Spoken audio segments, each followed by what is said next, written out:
Share a boot process with a laser planer. The first step is to turn on the main power supply. The second step is to turn on the power switch. Start the computer. The third step is to turn on the laser cooling. Turn on the laser switch after 10 seconds. Step 4. Turn on the exhaust fan.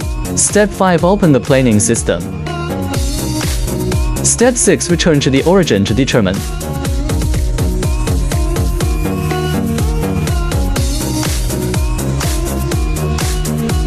Step 7. Generate the board. Lifting plate is confirmed.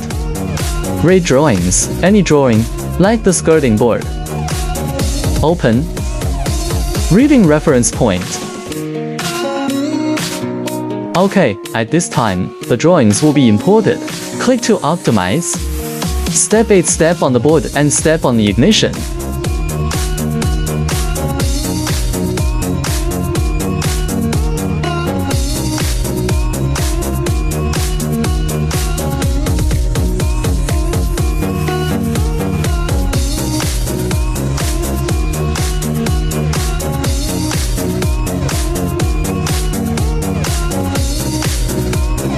Today's boot process will be shared here.